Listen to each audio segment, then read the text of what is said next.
है। प्रयागराज और कानपुर यहाँ से जो टेक्निकल टीम है वो पहुंच चुकी है और कैसे इसे जल्दी से जल्दी रिस्टोर किया जाए, इस रूट पर जो ट्रेनों की आवाजाही है उसे एक बार फिर से सामान्य किया जाए, इसे लेकर अब प्रयास शुरू कर दिए गए हैं। खुद अश्विनी चौबे ने ये कहा कि लगातार रेल मंत्री की तरफ से भी इस पर जो गाइडलाइंस है, जो निर्देश है उनकी तरफ से दिए जाते रहे और अब इंतजार उनके खुद पहुंचने का, क्योंकि हादसों के बाद हमने बार बार देखा है कि जो रेल मंत्री हैं वो घटनास्थल पर पहुंचकर खुद उसे देखते और समझते हुए नजर आते हैं। हालांकि सवाल उठता है सुरक्षा को लेकर, बार बार इस तरह के रेल हादसे आखिर क्यों हो रहे हैं।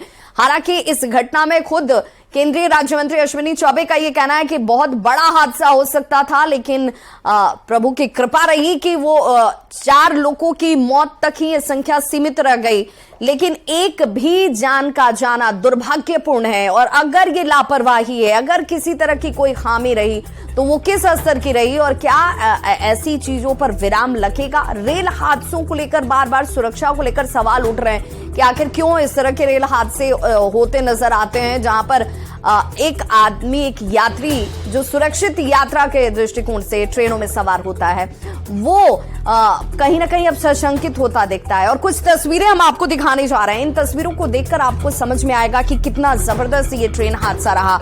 ये तस्वीर देख लीजिए जहां पर ये देखिए कि ट्रैक से डिरेल होकर जो पटरियों से अलग जाकर ये बोगियां जो हैं वो गिर जाती हैं और इनको देखकर आप अंदाजा लगा सकते हैं कि कैसे उस वक्त जो लोग इसमें सवार रहे होंगे। ये ट्रैक को देखिए, पटरियों से छोड़ते हुए जो पहिए हैं जो इतने भारी भरकम होते हैं वो पलट जाते हैं, साइड में उतर जाते हैं और उसके बाद जो लोग इनमें सवार होते हैं वो कहीं ना कहीं अब समझ नहीं पा रहे थे कि हुआ क्या। और ये देखिए पटरियों की स्थिति क्या हो गई, आपको कई हिस्सों में बटे हुए ये पटरी नजर आ रहे होंगे और दिख रहा होगा आपको कि कई पटरियां जो हैं वो अपने स्थान से बिल्कुल अलग जा करके दूसरी तरफ नजर आ रही हैं। और देखिए 2 बोगियों की इस वक्त आप स्थिति देख रहे होंगे कि कैसे वो सीधी लकीर में नहीं रह गई, एक दूसरे के आसपास जाकर गिर जाती हैं, पलट जाती हैं।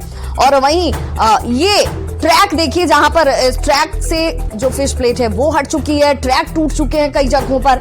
अब ये जानने की कोशिश की जा रही है कि आखिर इस हादसे के पीछे की वजह क्या रही, क्या वजह रही कि ये ट्रैक को तोड़ते हुए और उससे हटते हुए जाकर पलट जाती हैं। अब इसे लेकर जांच पड़ताल जो है वो शुरू की जा रही है। अधिकारियों की टीम जो है वो घटनास्थल पर रवाना हो चुकी है और जरा ये तस्वीर देख लीजिए जहां पर 21 बोगियां जो हैं वो डिरेल हो चुकी हैं और तस्वीर को देखकर अंदाजा आप लगा सकते हैं। हालांकि राहत, बार बार ये कहा जा रहा है कि 4 लोगों की जान गई है, जो औपचारिक तौर पर जानकारी दी जा रही है। 80 लोग जख्मी हैं जिनका इलाज इस वक्त हो रहा है और ज्यादातर कैजुअलिटी जो बताई जा रही है लोगों को हेड और लेग इंजरी की है। हमारे सहयोगी लगातार अमित और रजनीश हमारे साथ जुड़े हुए हैं। रजनीश, चूंकि बार बार ये कहा जा रहा है कि हादसा बहुत बड़ा हो सकता था, लोगों की जान ज्यादा जा सकती थी, लेकिन यहाँ स्पीड जो है वो कम रही और शायद ये भी एक बड़ी वजह रही कि ज्यादा लोगों की जान नहीं गई है।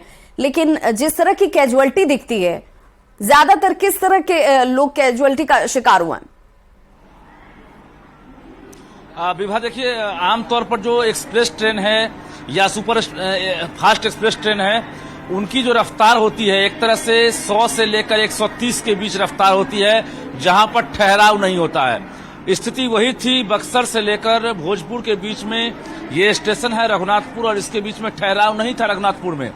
लेकिन कहीं न कहीं जो चालक हैं, कहा जा रहा है कि जो लोको पायलट हैं उनको आभास हो गया था। अमित हमारे संवाददाता ने भी कहा कि 2 किलोमीटर पहले से ही लोग बता रहे हैं कि ट्रेन जो है उसकी आवाज में बदलाव होने लगा, तो चालक को यह आभास हो गया था, स्पीड कम करने का प्रयास किया गया। और समझ लीजिए कि अगर स्पीड 70 से लेकर 80 या 90 के बीच में है तभी हादसे पर जो है एक तरह से काबू पाया गया है, वरना नॉर्थ ईस्ट एक्सप्रेस है जिसकी रफ्तार काफी ज्यादा होती है, ऐसे में बहुत बड़ा हादसा हो सकता था। 2 बोगियां या फिर 4 बोगियां, लेकिन जो भी यात्री हैं एक तरह से सुरक्षित माना जाएगा क्योंकि इतनी बड़ी संख्या है और 4 लोगों की मौत हुई है। कहीं न कहीं स्थानीय लोगों की पहल का नतीजा है कि जो घायल हैं उन्हें समय पर बाहर निकाल लिया गया। हमने वो तस्वीर भी दिखाई है कि कैसे विंडो से बाहर निकाल रहे हैं स्थानीय लोग, महिलाओं को, बच्चों को, पुरुषों को बाहर घिसते समय जो है लोहा को काटा गया।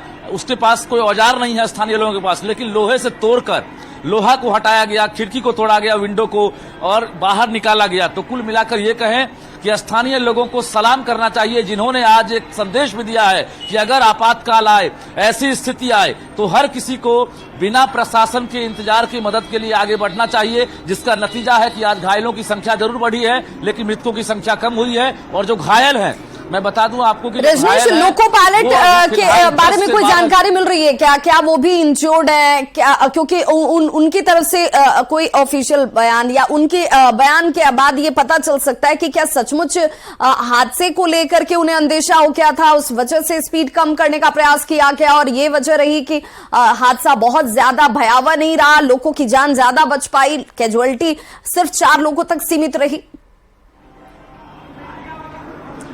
देखिए, रेल मंत्री के आने की सूचना मिल रही है और जब भी कोई हादसा हाल में हुआ है तो केंद्र सरकार में बैठे जो मंत्री हैं, जो स्थानीय सांसद होते हैं, वो खुद सबसे पहले पहुंच रहे हैं। और इससे पहले बालासोर में भी हमने देखा है कि तुरंत रेल मंत्री वहां रवाना हो गए और बिहार में भी वो रवाना हो रहे हैं और वहां बिहार पहुंच रहे हैं। तो कुल मिलाकर ये कहें, तमाम जो रेलवे के अधिकारी हैं वो जांच पड़ताल में अभी से ही जुटे हुए हैं। खबर ये आ रही है कि जो रेलवे के लोको पायलट हैं, उनके आसपास में कहीं से कोई नुकसान नहीं हुआ है, वो पूरी तरह से सुरक्षित हैं। चोट की भी खबर नहीं आई है। जिला प्रशासन के अधिकारी हो, रेलवे के अधिकारी हो, उनसे जो बात हुई है इसके मुताबिक लोको पायलट को चोट नहीं आई है, क्योंकि जो बोगी डिरेल हुआ है वो बोगी जो है चालक की बोगी से काफी दूर वाली बोगी है और ऐसे में जो चालक हैं उनसे पूछताछ जरूर हो सकती है, लेकिन वो सुरक्षित हैं।